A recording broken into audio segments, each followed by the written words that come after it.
Alırken böyle rengini görelim.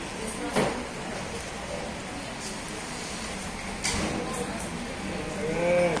Tamam.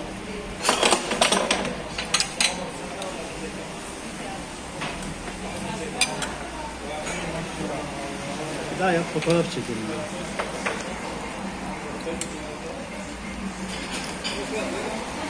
Çok kaldırma. Tamam.